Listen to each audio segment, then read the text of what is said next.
메일을 한 통 받았습니다. 그 터미널 전산실에서 아마 근무하시는 분 같은데 그 내용은 터미널 온독 서비스에 대한 어떤 자료들을 좀 구하고 싶은데 마땅히 지금 자료 검색이 좀 되지 않는다. 그래서 저도 예전부터 제가 처음에 시작했던 업무가 그 터미널 계약과 관련된 업무였는데 외국 항만에 이 실무를 하고 있는 사람들에게도 한국에는 이제 온독 서비스라는 것이 있는데 우리가 하역 계약할 때 온독 계약을 할까 아니면 일반 뭐 그때는 뭐 실무적으로 마샤링 계약이라 얘기를 했습니다만 뭐 본선 계약이죠. 본선 계약만 하고 CY 계약을 따로 할까요? 아니면은 ODCY를 포함한 온독 계약으로 같이 할까요? 그렇게 물어볼 때마다 그 온독이 도대체 뭐냐 그런 질문을 좀 많이 받았거든요. 한국에만 있는 그런 용어임에는 틀림없습니다.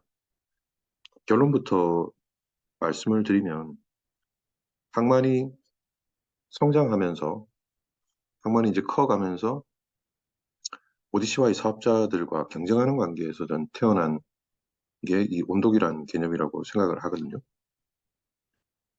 ODCY라는 말은 많이 들어보셨을 겁니다. 오프독 CY라고 하죠. 항만 하역이라 했을 때 본선하고 관련된 부분은 주로 하역 부두에서 하고 그 이외에 물류 서비스, 저는 카고 오퍼레이션이라고 하는데요. 수출, 수입, 그리고 컨테이너 재고 관리, 운송, 뭐 이러한 물류 서비스들은 항만 배후 부지에 있는 터미널 뒤쪽, 주로 뒤에 있는 이 ODCY, 오프덕 CY에서 하는 그런 구조로 되어 있다가 지금 항만이 이제 크기가 커지고 좀 여러 가지 하는 사업 영역이 좀 넓어지면서 기존에 ODCY들이 하던 업무들을 이제 부두에서 이걸 같이 커버하면서 일괄 레이트로 가는 개념이죠. 예전에는 뭐 하역부두와 계약을 하는 것이 본선 하역만 관련된 부분만 했단 말이죠. 그리고 나머지 물류 서비스는 우리는 ODCY를 이용할 거기 때문에 계약을 두 개로 했습니다. 그런데 온독 서비스를 하역부두에서 제공을 하면서 오프독 CY가 사실은 이제 더 이상 필요가 없어졌죠. 예, 물론 지금 내륙 지역에서 ICD를 이용을 하고 있습니다만 항만 같은 경우에 ODCY 계약을 예전보다 많이 하고 있지는 않은 것 같습니다. 약간 백업 CY 개념으로 일부 사용을 하고 있는 것 같은데 지금은 하역부두하고 일괄 계약을 하는 것이죠. 그래서 기존의 하역 사업자들이 이 ODCY들과 용어를 조금 이제 차별화할 필요가 있겠다. 그래서 ODCY를 많이 쓰니까 오프독이라는 말을 쓰기 때문에 우리 하역 부두에서 제공하는 CY 서비스는 온독 서비스라고 구분해서 좀 다르게 이제 불러보겠다. 또 어떤 분들은 제가 일하면서 만났던 분들은 이런 말씀도 하십니다. 오프독과 온독이 오프라인과 온라인의 개념이다. 그래서 이제 용어를 지을 때 기존에 오프독 CY에서 제공하던 것들이 오프라인이라면 우리 하역부두에서 제공하는 CY 서비스는 온라인의 개념이다. 그래서 이제 온독이라고 부른다고도 합니다. 저는 크게 베슬 오퍼레이션과 카고 오퍼레이션이라고 구분해서 부르는데요. 이 개념을 가장 쉽게 이해하기 위해서 저는 그냥 그림으로 그려봤습니다. 종래에 우리가 포트에서 주로 계약을 할 때 하역사 계약, 그리고 CY 계약, 운송 계약 뭐 이렇게 한 세 가지 정도를 메인으로 했단 말이죠. 그러면 예전에는 본선 하역과 관련된 계약을 우리가 지금 얘기하는 하역사들과 주로 했고요. 그 이후에 카고 오퍼레이션, 여기에 카고 오퍼레이션은 뭐 추가적인 장치 기간, 추가적인 장치와 뭐 수출 관리, 수입 관리, 수출 관리하면 일단 시작이 공컨테이너부터 시작하는 것이죠. 그리고 선서로부터 우리가 EDI를 통해 받은 부킹, 부킹 개수를 뭐 관리한다거나 화물이 적입 작업되고 나서 하역부두로 입고되는 또 입고 현황도 파악을 해야 되는데 뭐 CCT, 크로징 타임까지 안 들어가는 화물도 굉장히 많죠. 그럼 그거 다 추적해가지고 왜 입고가 되지 않고 있느냐 이런 추적 관리 서비스 미반입 관리라고 합니다. 미반입 관리. 요즘 같은 경우에 부두에서 이거를 많이 하죠. 뭐 프레너가 하는 경우도 있고 그리고 뭐 온독에서 라인 담당자들이 하는 경우도 있고, 아니면 여전히 뭐 검수회사에서 하는 경우도 있고, 뭐 업무는 뭐 정의하기 좀 나름인 다른 것 같은데, 일단 미만입 관리도 예전에는 다 ODCY에서 했습니다. 그리고 수입 같은 경우에는 뭐 오버스토리지 관리나 뭐 디머리지 관리, 그리고 뭐 화물 인도 지시서 DO라고 하죠. 딜리버리 오더. 딜리버리 오더도 예전에는 CY에서 뭐 자가 운송 관리를 포함해서 다 등록했었죠. 다 등록해서 수입 화물을 부대에서 빼기 위해서는, 혹은 CY에서 빼기 위해서는 전부 다 이런 업무들을 ODCY에서 다 담당을 했습니다. 그리고 수출 화물 같은 경우에 CY로 먼저 입고하고 난 이후에 뭐 하역 구두로 뭐 셔틀을 한다거나, 그리고 수입 화물의 경우 하역 구두에서 CY로 셔틀을 한다거나, 이런 CY 핸들링 셔틀도 ODCY의 업무 영역이었습니다. 자, 그렇게 하다가 이제 하역 구두에서도 우리도 이 ODCY에서 하는 이런 CY 서비스 업무들을 우리가 한번 해보겠다. 우리가 한번 해볼게. 그리고 ODCY에서 하는 CY 업무를 우리 부두에서 하면은 우리는 그 서비스 이름을 온독이라고 좀 부르겠습니다. 라고 해서 시작된 것이 현재 하역부두랑 계약할 때 온독 레이트라고 하는 그 온독 계약입니다. 한마디로 하역 서비스 이외에 우리가 이제 CY 서비스도 좀 부가적으로 좀 이제 하면서 좀 요율을 좀 더 많이 받겠다. 이런 개념이겠죠. 하역 계약하고 CY 계약을 뭐 별도로 하면은 총 7만 원 정도의 비용이 든다면, 터미널하고 온도 계약으로 일괄 계약을 하면 한 5만 원 정도 되더라. 5만 원에서 6만 원 정도 되더라. 그렇기 때문에 비용 절감 효과도 있다. 그리고 핸들링 셔틀과 같은 셔틀 비용도 절감을 할 수 있다. 뭐 이런 취지에서 시작된 것이 지금 하역사에서 하고 있는 온독 서비스다. 라고 보시면 될 것 같습니다. 자, 그러면 온독이라는 용어는 세계적으로 공통으로 사용하고 있나? 아까 처음에 말씀드렸지만 우리나라에만 해당하는 것 같습니다. 지금도 외국 항만 같은 경우에는 제가 항만에서 일을 하면서 토스, 우리가 터미널 오퍼레이팅 시스템이죠. 토스를 보면 그런 것을 좀 많이 느끼는데요. 일반적으로 외국 항만에서 사용하는 그 토스들을 보면 본선 작업에만 특화가 되어 있습니다. 본선 플래닝과 그리고 야드 플래닝 위주의 그런 토스들이 많죠. 그런데 그 토스를 우리나라의 항만에는 적용하기가 좀 힘듭니다. 왜 그러냐 하면 우리 같은 경우에는 본선 하역이나 야드 플랜은 기본이고 다큐먼트 기능이 있어야 되거든요. 그게 왜 그러냐 하면 그게 온독 서비스 때문입니다. 그래서 외국에 우리가 자동화 터미널에서 많이 쓰는 프로그램이 나비스에서 만든 뭐 스팍스라는 프로그램을 쓰는데, 이게 버전에 따라 조금 다른 것은 있지만 뭐 실무를 하시는 분들은 이해하시겠지만 스팍스 같은 프로그램은 주로 본선과 관련된 그런 기능들 위주로 돌아가는 겁니다. 순수히 오퍼레이션만 케어하는 것이죠. 그렇기 때문에 우리나라에서 사용하게 되면 그 프로그램의 다큐먼트 프로그램을 부가적으로 더 사용해야 됩니다. 그래서 한국 항만에서 이제 사용하는 국산 프로그램들, 뭐 사이버로지텍의 오프스나 아니면 현대에서 만든 뭐 하이탑스 같은 경우에는 본선 하역 프로그램만 아니라 뭐 CY 프로그램이 기본적으로 제공되고 있죠. 여기서 CY 프로그램의 핵심적인 부분은 수출 같은 경우에는 부킹, 우리가 코판 EDI 메시지죠. 코판을 관리하거나, 수입 같은 경우에는 DO, 뭐 화물 정보, 그리고 공 컨테이너 같은 경우에는 뭐 별도로 할 수 있는 공 컨테이너 관련된 프로그램들도 다큐멘터리에 포함이 됩니다. 그래서 그런 내용들을 봤을 때 현재도 외국 항만 같은 경우에 항만은 일단 베슬 오퍼레이션 위주로 하는 게 맞는 것 같습니다. 그리고 우리나라 항만들의 경우에는 이 ODCY가 하던 그 영역들을 부두가 이제 포함해서 이제 온독 서비스란 이름으로 서비스를 제공하고 있기 때문에 그 토스 운영전산의 경우에도 본선 하역 프로그램뿐만 아니라 수출입 물류에 이용할 수 있는 다큐멘트 프로그램들을 제공하고 있다. 이렇게 볼 수 있겠습니다. 이 표를 보면은 좀 정리를 좀 해봤는데요.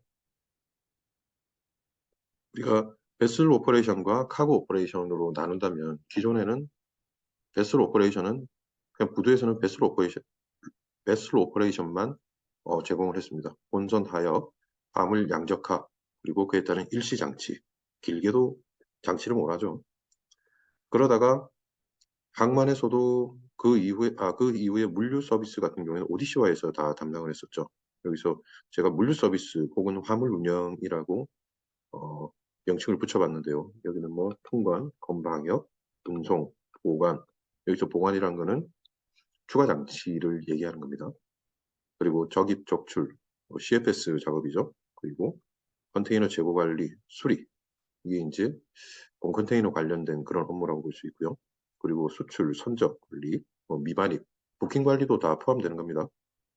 그리고 터미널과 선사 간 정의하기 따라서는 CLL 관련된 업무도 할 수 있을 것이고, 수입 같은 경우에는 입출고 관련되는 DO, 화물 인도 지시서 관련된 이런 업무도 종전에 ODCY의 업무 영역이었습니다. 그렇게 하다가 이제 터미널, 이제 하역 부두에서 우리 이제 베슬 오퍼레이션 말고 카고 오퍼레이션도 우리가 한번 해볼게요. 그 대신 CY랑 계약하지 마시고 우리랑 이제 하면 됩니다. 하면서 조금 더 싸게 해줄게요. 이렇게 보면 되겠죠. 이렇게 종전의 선사에서 ODCY하고 하역 계약을 이렇게 두 개 나눠서 했을 때는 총 뭐 7만 원, 8만 원의 비용이 들었다면 이렇게 단일 계약을 하게 되면서 한 6만 원, 7만 원 정도에 우리는 할 수 있습니다. 이렇게 하면서 ODCY와 컨테이너 터미널이 약간 경쟁하는 과정에서 생겨난 구조다. 간단하게 얘기하자면 뭐 이렇게 볼 수 있을 것 같습니다. 지금까지 얘기했던 그런 어떤 히스토리, 그런 처음부터 만들어진 과정들을 쭉 이해하는 분들은 이제 부두에서도 이 온독 서비스라는 게 제가 아까 설명했듯이 수출은 뭐 부킹, 수입은 뭐 요, 그리고 컨테이너는 재고 관리, 인벤토리 관리. 인벤토리 관리가 사실은 좀 많이 복잡하죠. 왜냐하면 수입이나 수출 같은 경우에는 기존에 그 수기로 하던 업무들이 많이 그 전선화가 많이 되었습니다. 예전에 수출 같은 경우에는 뭐 개수 관리를 사실은 수기로 많이 했잖아요. 10개 중에 뭐 몇 개가 출고되고 잔량이 얼마 된다. 이런 것들을 수기로 많이 했었는데 지금은 디오 업무도 그렇죠. 디오 같은 경우에도 예전에는 뭐가 필요했나요? 그 CY에서 다 등록을 했죠. 수기로. 자가 관리, 자가 운송 관리, 운송자 등록하고 그다음에 디오 등록하고 이런 업무들을 수기로 다 했지만 지금은 이제 EDI로 많이 하기 때문에 바이코드에서 원격 서비스를 한다고 해도 수출하고 수입 업무는 그렇게 큰 비중을 차지하진 않습니다. EDI로 다 되고 있기 때문에 안 되는 것만 이제 관리하는 것이죠. 그 대신 공컨테이너 관련된 업무들은 사실은 전산화하기가 좀 많이 힘듭니다. 경우의 수가 워낙 많기 때문에 그렇죠. 컨테이너 10개가 있으면 요 2개는 특정 포트에만 사용해 주시고 이 나머지는 특정 화조한테만 또 사용해 주시고 그중에 또 일부는 반납을 해야 되기 때문에 별도 장치를 해주시고 또 이 컨테이너들은 수리장으로 입고를 해주시고 굉장히 많은 변수들이 있습니다. 그리고 뭐 선적을 하는 것도 선적 목록 마감할 때도 이 넘버대의 컨테이너들은 뭐 일본 어디로 가야 되니까 요거는 또 별도로 또 분류 장치를 해주시고 제가 지금 이 업무를 터미널에서도 보고 있지만 이거는 지금도 전산화가 힘들고 앞으로도 전산화가 많이 힘들지 않을까 그런 생각을 합니다. 그래서 처음부터 온독 서비스가 어떻게 변해왔는지 이거를 아는 분들은 온독 서비스가 수출, 수입, 공컨테이너 재고 관리, 기타 등등 여러 가지를 포함한다는 걸 아는데 최근에 전산화가 이루어지는 시점에서 입사를 하신 분들은 단순히 보면 공컨테이너에 가장 많은 시간들을 할당하고 있기 때문에 온독 서비스는 공컨테이너 케어하는 그런 업무입니다. 라고 아주 단순하게 이해하는 분들이 좀 덜어 있습니다. 그렇지만 개념적으로 봤을 때 온독 서비스는 하역을 제외한 모든 서비스 영역이다. 이렇게 보실 수 있습니다. 현재는 수출, 수입, 공컨테이너 위주로 하고 있지만 나중에 또 다른 추가적인 업무가 또 생겨날 수도 있는 것이죠. 그 하역 터미널 같은 경우에는 또 그 추가적인 서비스를 통해 하역비를 조금 올릴 수 있는 요인도 될 것이고요. 아무튼 뭐 간단하게 뭐 온독이 무엇인가에 대해서 설명을 했고, 기존에 뭐 오프독 CY와 하역 터미널이 나눠져 있던 그런 시절부터 시작을 해서 하역 터미널이 ODCY와 일부 경쟁하는 그런 구도에서 ODCY가 담당하는 업무들을 이제 포함하게 되면서 생겨난 용어가 기존 오프독과 구분하기 위해 스스로 온독이라는 용어를 사용하기 시작했다. 뭐 이 정도로 간단히 이해하시면 될 것 같습니다. 제가 구글에서 지금 2004년 그 부산항 북항 사진을 하나 가져왔는데요. 제가 이거를 보면서 간략하게 좀 개념을 더 잡아보시죠. 자, 여기 보시면 이게 이제 2004년 2월 부산항 북항, 여기 이제 북항 오브드죠. 허치슨 터미널. 그리고 이쪽이 우리가 제레부두라고 하는 아주 옛날부터 그냥 이용하던 장치 면적이 이제 거의 없죠. 그냥 선박이 접안해서 그냥 하역 작업만 주로 하는 그런 일반 부두입니다. 여기 보시면 알겠지만 일부 이제 CY 면적이 좀 있기는 합니다만 주로 본선 선적에만 이제 집중된 그런 구조입니다. 지금은 이제 이 부분이 전부 다 매립이 되었죠. 매립되어서 재개발을 해서 이제 뭐 다른 여객부두로 크게 이제 이용되고 있습니다만 2004년 2월 이 자료입니다. 여기 보면 이제 제르부두보다는 조금 이제 면적이 많이 넓죠. 이런 허치슨 터미널. 제가 알고 있기로 허치슨 터미널에서 온독이라는 용어가 처음 생겨난 걸로 이해를 하고 있습니다. 여기 보시면 알겠지만 제레부두들은 CY 면적이 거의 없죠. 없음에 비해서 북한 오브드는 여기 CY 면적도 이제 제법 크고요. 여기 뒤에 보시면 아마 이 자리가 CFS 자리인 것 같습니다. 그죠? 이제 우리 카고 오퍼레이션을 하는 뭐 CFS도 있고 그리고 어, 잘 모르겠지만 아마 이쪽이 컨테이너 수리장인 것 같습니다. 이런 컨테이너 수리장들도 보이고요. 그리고 부둣길을 통해서 이쪽으로 오면 어, 이제 이런 CY들이 있죠. 컨테이너 야드. CY들이 우암동, 뭐 간만동 이런 지역에 CY들이 있는 그런 구조였습니다. 이 당시만 해도 선사에서 온독 서비스를 이용하는 경우도 있었고 온독 서비스를 이용하지 않고 일반 하역 터미널들과 하역 계약만 하고 CY 계약은 별도로 유지하는 뭐 그런 형태가 많았습니다. 그래서 하역 터미널에서는 단순히 이제 본선 베슬 오퍼레이션만 하고 우리가 지금 얘기하는 수출입 그리고 뭐 컨테이너 재고 관리 등 물류 서비스는 이런 CY들을 이용해서 하고 있죠. 그래서 북한 내에서 이제 트레일러들을 이용한 셔틀을 이용해서 이 하역 터미널들과 CY를 이제 연결하는 그런 형태로 업무가 많이 진행이 되었습니다. 뭐 그러다가 이 신선대 터미널이죠. 신선대 터미널을 이용하고 나서는 일반적으로 이제 본톡 서비스를 많이 이용하기 시작했습니다. 현재 2022년 8월의 모습입니다. 터미널들이 북한에 비해서는 꽤나 크죠. 장치 능력도 충분하고요. 이 장치 능력 추가된 이 부분을 이용해서 이제 온독 서비스, CY 서비스가 이제 일반화된 그런 상황이라고 보시면 됩니다. 물론 또 지금에 와서도 선사들은 일부 ODCY를 좀 이용을 하고 있습니다. 이 북측 배후부지에 있는 ODCY들 그리고 남측 배후부지 뒤에도 이제 ODCY가 계속 생길 예정인데요.